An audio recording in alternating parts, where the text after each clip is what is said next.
how we came to be as a flourishing foundation. So very much, yesterday we talked about during opening, we're all hearing our sacred responsibilities to life itself, and how might we design better coordination systems and transition out of the ones that no longer serve us. So thank you for centering that. I have some questions. I also have a question, Roxy. My neurodivergent brain doesn't work with... You said that to me. I was like, I can't find my phone. Oh, thank you. Sounds so hard. Thank you. You're welcome. Yeah, just make sure y'all are speaking a I'm bit going to to just the turn it top of down the for a mic. second while I unplug it to the top.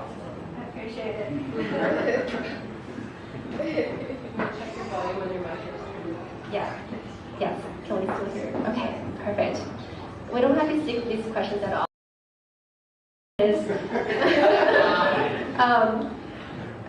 AI alignment has become a major focus in the technology world. But what does human alignment mean to you? Wait, is this the right set? No, it's not the right set. That was yesterday. Okay, cool. Many of today's ecological crises reflect a deeper rupture in our relationship with the living world. Yes, the illusion of separation is real. From your perspective, what does it mean to restore right relationship with Earth, culturally, spiritually, and economically? You can take this question, Robert. The universe is a vast, living, breathing, self-organizing entity. It's been here for about 13.8 billion years, plus or minus a little bit. The incredible thing is this planet has been here for 5 billion years. So in generations, that's only a grandchild of the first 5 billion year epoch. So our planet is just third generation in the entire universe. Life emerged incredibly quickly on the planet. Life emerged close to 4 billion years ago. So it took about 1 billion years to kind of stir things up, create this amazing self-organizing, release incredible molecular creativity that stirred up eventually life. And it could have been way deep in the thermal vent, deep in the ocean, which would be amazing. That's a hypothesis. So life is kin. We are all kin. We're kin with that first archaic cell that eventually learned how to endosymbiotically incorporate other cell organelles into itself and multicellular life. We're all kin. Those are our ancestors, all of them. So we carry that ancestral line back to the very first life. And we're just this young species. And in many indigenous traditions, that's always the reminder. We come last. There's like a thriving planet, all of these fascinating, individuated beings like trickster raven, trickster coyote. They're having a blast. They're creating some mischief long before us. And eventually we arrive.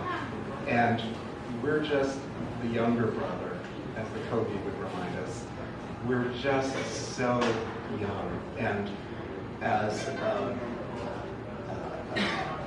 culture that's been under separation for so long from right relation, we just have to go back to original code, original source, indigenous cultures, life, walk out into the forest, go swim in the ocean, wade into the bay, right? Connect with life however you can. Walk out into the desert for days. Just connect, because this is ancient. It's still here, as damaged as it is, as under threat as it is. It's still alive, and it can come back in a heartbeat if we choose to be in alignment with it.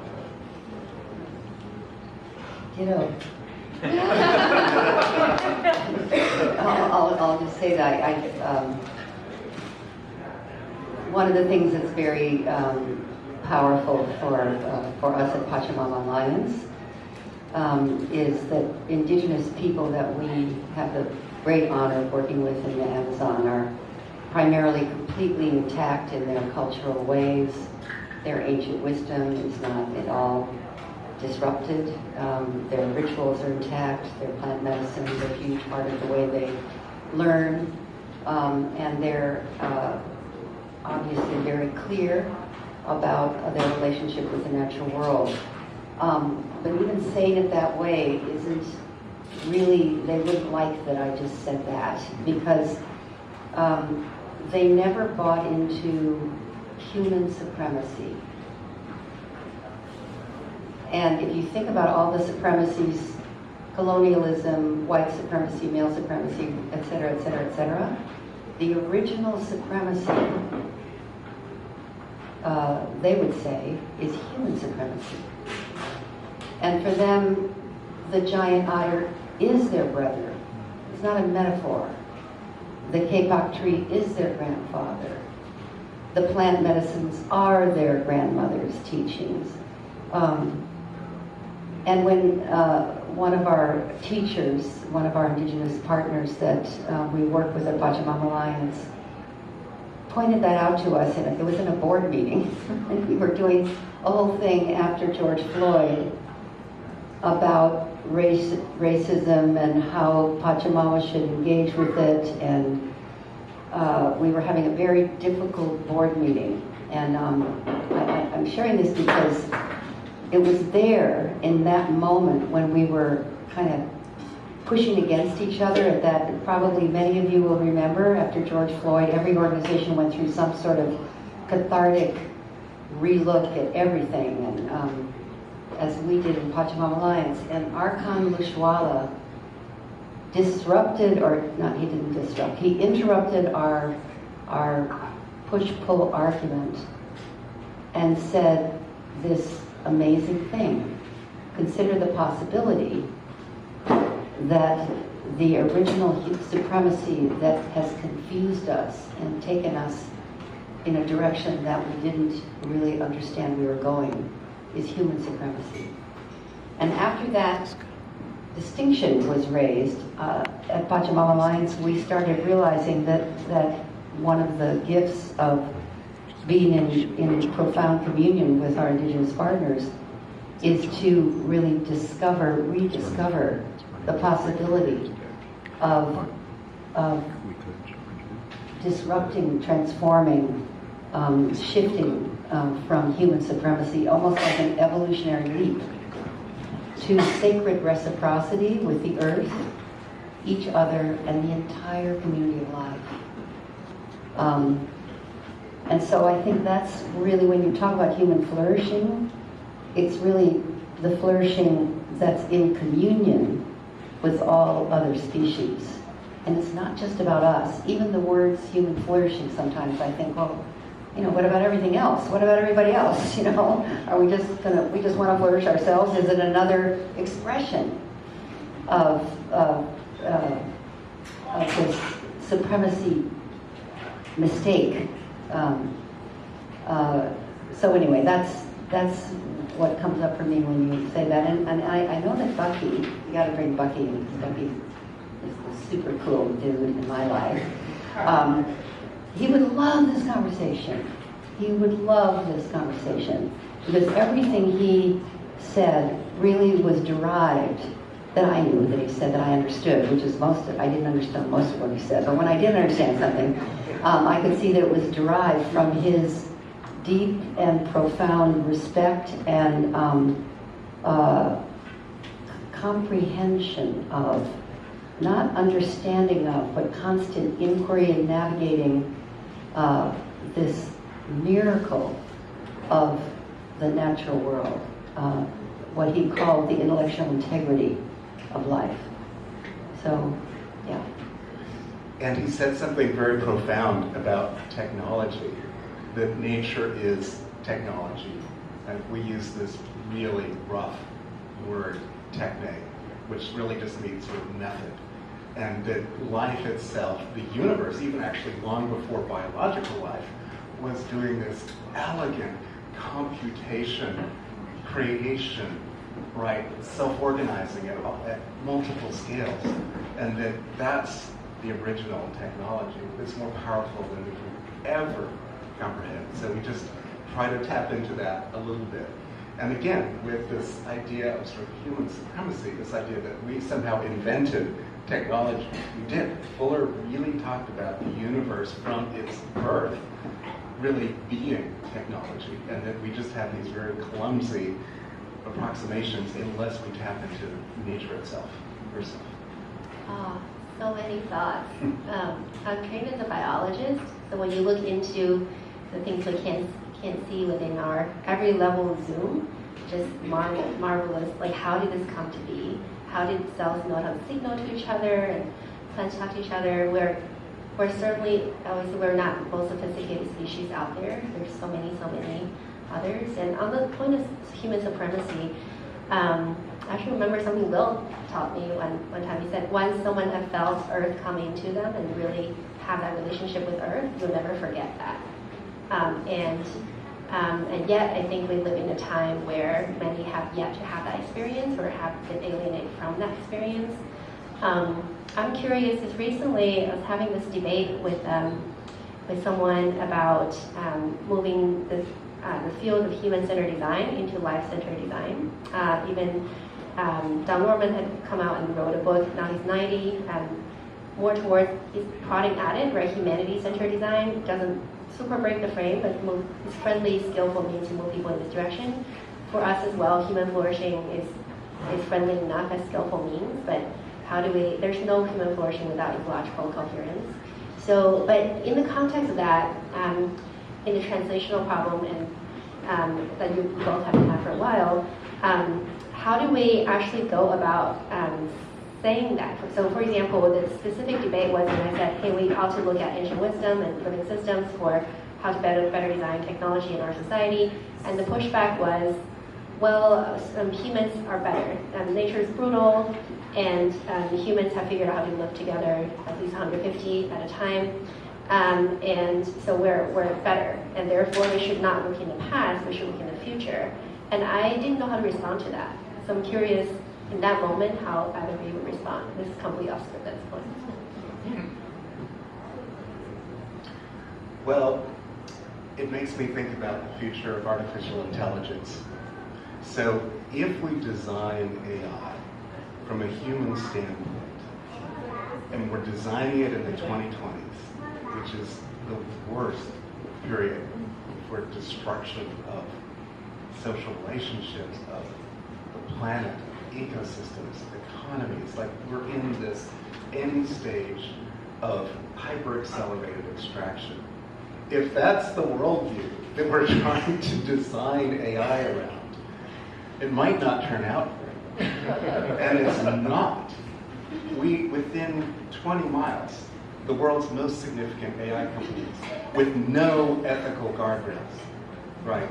They've been forced by their shareholders and earlier investors to become, public soon, investable. Originally, OpenAI, sort of had this nonprofit umbrella. It's no longer open. To be, public benefit that got pierced. It's now just intense pressure from investors, returns. And so that AI is being optimized around a function like sell more stuff. That's really what it is. Just look a couple of layers down and gather as much data as possible to understand what you in your most vulnerable moment might actually click and buy. It's being optimized for hyper-extraction that is destroying everything. And it's not being optimized for elegant computation. So just to do all of these compute cycles to sell you things you don't need, we're seeing this massive expansion of data centers. We'll probably have about 25% of the world's electrical demand from data centers for AI within the next, couple of years? I mean, it's like, think about that, a quarter of all electricity consumption. So at Buckminster Fuller Institute, we're really focused on a flagship project that we're calling life-centered or life-aligned AI. We're working with a remarkable team, and the idea is to listen to life, to think with life, to sense into this elegant computational ability of life itself. So instead of modeling every complex ecosystem and putting it in a data center, right, and sucking all this energy to figure out how to exploit it. It's this very gentle listening into. And the goal is to have a gentle decision support partner. So you might be a plucky bioregionalist trying to figure out, like, is there some visionary way that the San Francisco Bay bioregion could come back to more flourishing? They're incredibly difficult design challenges. So imagine if you had an AI partner that was completely focused on all of life thriving in your place. And imagine if the underlying technology is much more about gentle listening into, sensing into, being with life to answer those profound questions about a way forward that's a civilizational transition, that our new and most ancient role is to flourish with all of life. What he said. I don't know much about technology. I can hardly, like, trying to download the thing to get into the front door is like a huge problem for me. So I'm not qualified to say anything about technology. However, I will say something anyway, because the word technology has been used by some of our indigenous partners. A beautiful guy named Manari Ushiwa says that he uses indigenous technologies to generate his shamanic practice, that the indigenous people have profound technologies that are from ancient times that have sustained them. One of them is dreams.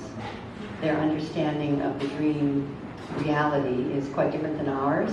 They actually consider their dreams part of the real world. They live more in the spirit world than they do in the material world, so that's they're at home there. And Manari talks about the dream technology. They talk about the plant medicine technology. I really think probably we all know something about plant medicine here. You look kind of plant medicine-ish people. When you think about that, the plants are so on the team. I mean, really, and I'm sure people are abusing them and all the stuff we do, but it's everywhere now. I mean, really, like you can't, and people are sometimes very forthright about it, and then some people won't share that they had anything to do with it, but it's pretty much everywhere. And I feel like that quote-unquote technology from the natural world has entered into the what's normally called the tech world, in a way that there's something really powerful about that. That is not a computation kind of technology. It's as you all know, I can see how many people are nodding. Maybe some of you are on ayahuasca right now. I think it's so cool that the plant, quote-unquote, technology of ancient wisdom is participating with us, that is in partnership with us, that has stepped up to help us. And then I'm going to say one thing that's kind of weird, but we're all kind of weird here, so it might be a fit. My friend Jim Garrison, who runs the State of the World Forum, is very deeply involved in what he calls the four intelligences. First intelligence, human intelligence. Second intelligence, the plant intelligence. Third intelligence, artificial intelligence. And the fourth intelligence for him is, what's the way, UAPs, extraterrestrial intelligence. The intelligence from the cosmos that's clearly here, not maybe here, clearly here, playing a role. We're giving so much attention to artificial intelligence because it's connected to money. And we've made money our god. But if you look at these other intelligences, like human intelligence, plant and animal intelligence, and then cosmic or extraterrestrial or helpers from another realm, we have a lot more intelligence in those three tracks than we do in artificial intelligence right now in this room, actually. So for me, that's hopeful. I don't think artificial intelligence is wrong or bad or any of that. I just think Stuart should be in charge of it.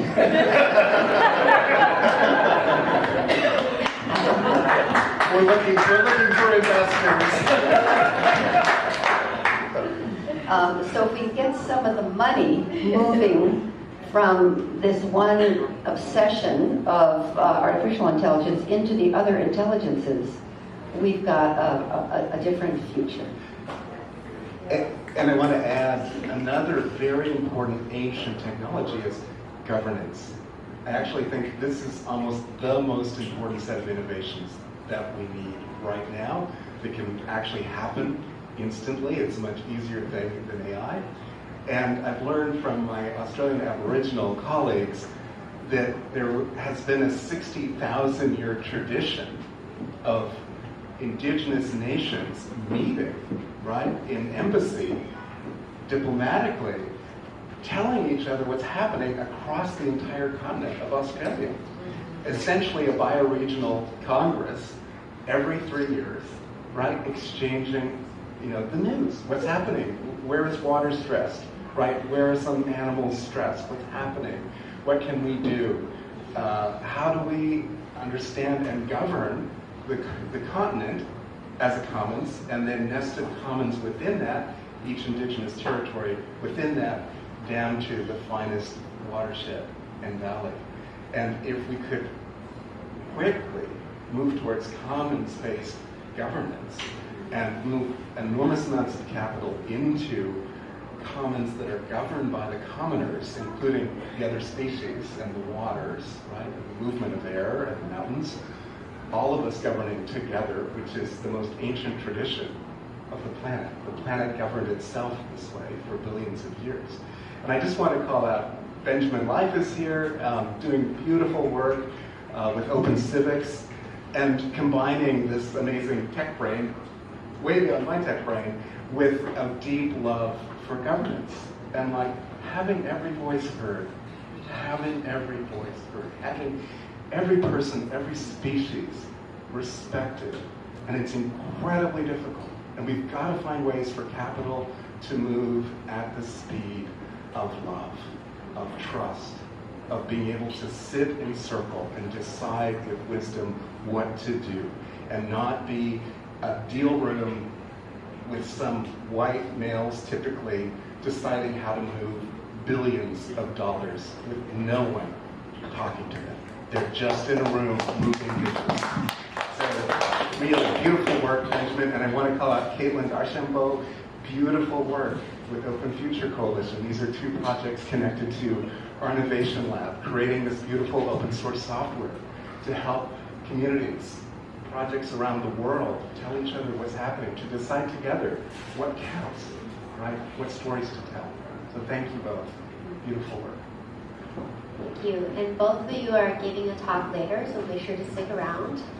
Today we have both the 16th floor and the 14th floor, full of beautiful programming around Earth Commons. And also want to call out Arthur, and I think Jack is downstairs dressing people up. You're from actually First Nation in Australia, and we're sitting down talking about governance yesterday. Make sure you talk to these folks. They'll also dress you up in costume, and Professor Asterisk will come out with puppet suitcase again today at some point. And Jack is on the next panel. So, yeah, thank you. This feels hopeful. Feel often, yes, hopeful. There's so much to say. I just blanked on what I was going to say next. But I think in terms of moving capital and governance, I wonder about this more of a Lynn question of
rigorous audit trails and MRV.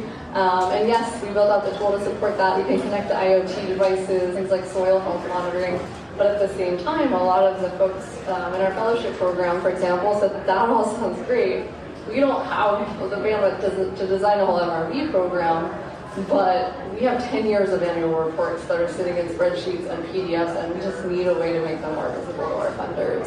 And so we ended up completely adapting our plans for our dashboard builder and created a no-code drag-and-drop dashboard builder tool where now our users can build their own impact dashboards that they can connect to a blend of. It can be external APIs and IoT devices. It can be highly structured data through workflows gathered within the platform, and then it can also support kind of ad hoc data publishing of quantitative and qualitative documentation they might already have on hand.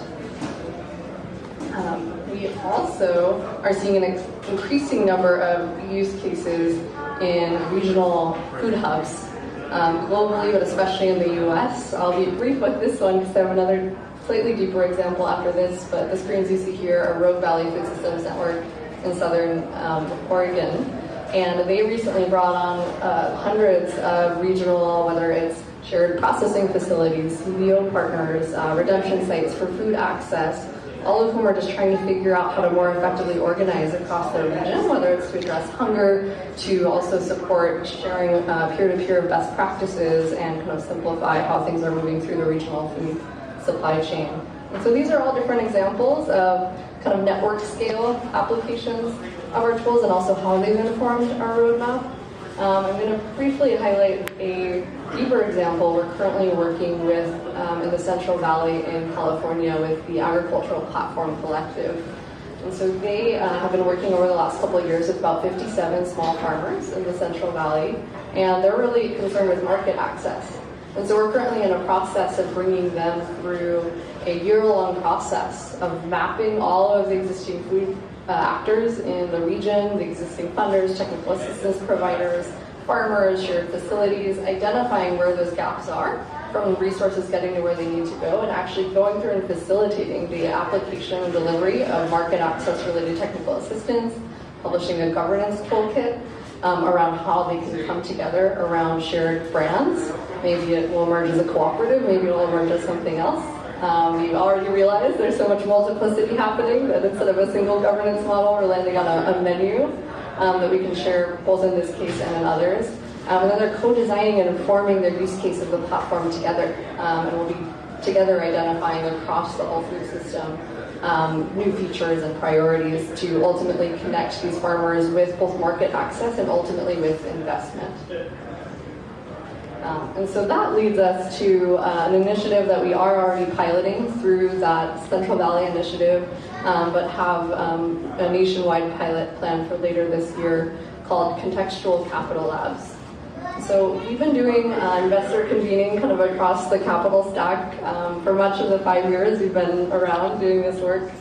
We see the financial layer as a really core infrastructure. Historically, how we've done that is that we'll keep an eye out for common needs that will emerge within our network. And so I shared earlier, for example, some examples of small farmers in the Andes or Amazon that have agroecological projects, and a lot of them will, for example, start seeing land loss because somebody needs $100,000 next month. And when we started to see that mechanism happening time and time again, we realized, well, this is a structural issue. And so we brought together about 30 funders and said, well, what's preventing you from deploying to support this just-in-time funding need? And then kind of a template emerged that we could then support other projects in using.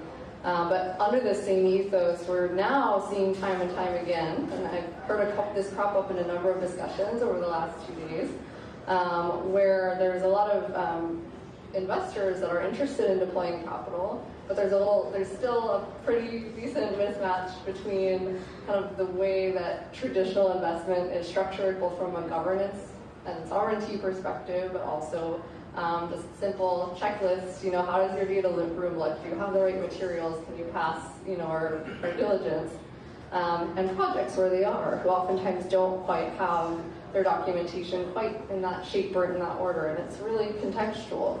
And so we are piloting in a US food systems context for something called Contextual Capital Labs.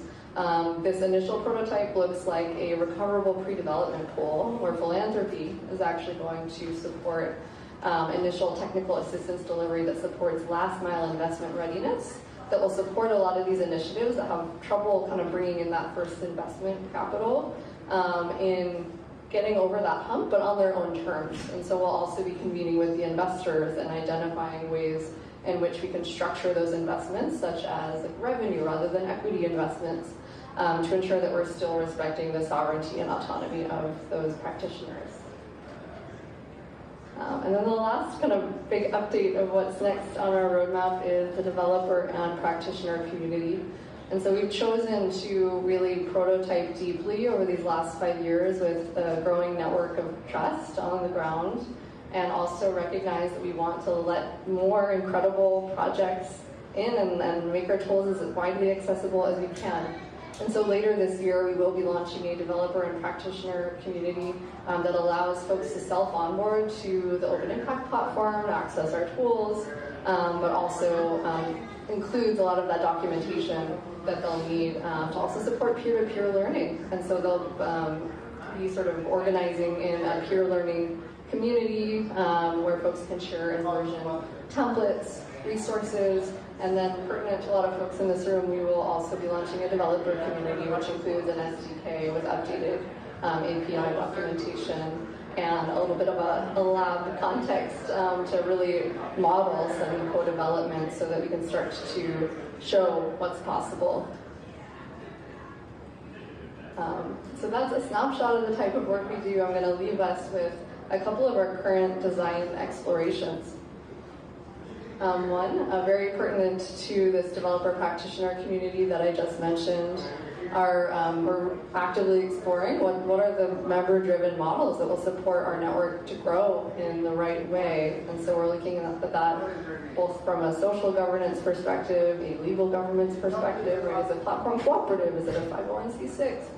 As well as from a resourcing perspective. So what are the sliding scale models that will allow folks to collectively start to support the ongoing maintenance of the infrastructure, but in a way that keeps it as widely accessible as possible to folks who can't afford to contribute in that way. Our development right now is very focused on accessibility in remote and rural communities. So not only have we added a lot of new languages to the platform this year, but we're also really focused on things like WhatsApp integration, offline functionality, super simple user interfaces, things like voice to text to build forms. We are also really diving into use of AI to support usability in those use cases. So rather than someone having to stare at a blank page and drag and drop a dashboard, we're just finishing integrating an MCP layer across the whole platform where every user has access to their own vector database where that knows exactly what projects they're working on, what files they have given access to. Data sovereignty, by the way, is still really essential, and so every user controls exactly who can see their data. They can rescind it at any time. They all own and control their own data and can recall it at any time. And we are also continuing to look at how we can use those tools for enhanced search.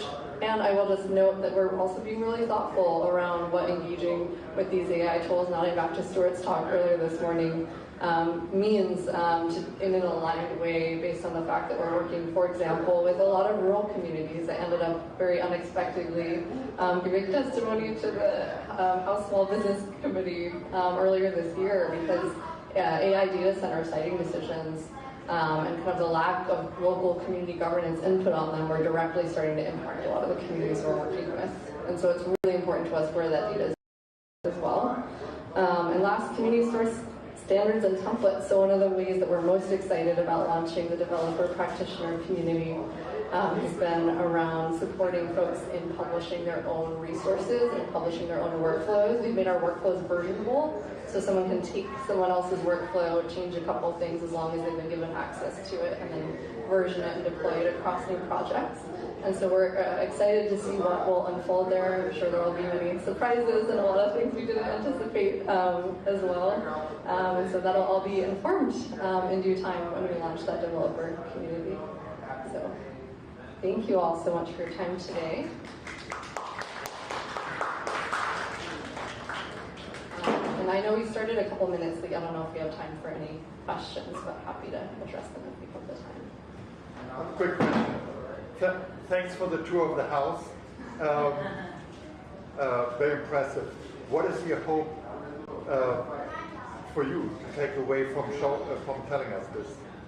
I think it's just helpful for folks. You're all doing such different, incredible work on different parts of the stack, whether it's working on infrastructure or working on regional projects. And so I think part of my hope is to just show you all what we're doing and start to be able to envision where you might be able to plug in. So whether you are doing regional organizing and need support with the tools to do so, whether you're looking for kind of pure context within which to learn, whether you're on the investment side and you have an appetite to explore how to penetrate more deeply into some of these community-driven projects and funds on their own terms. If there's a kind of an open invitation, and feel free to follow up after this. I also have an email address up here. You're welcome to reach out to.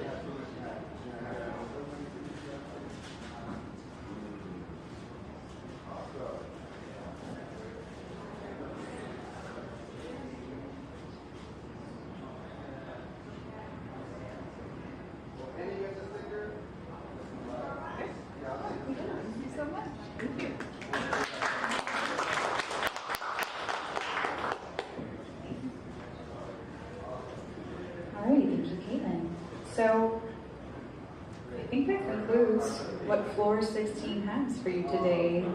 Yes, but right a floor below us, the hackathon that they've been doing for a good while is concluding, and there's going to be a closing ceremony for that. I encourage you to check it out.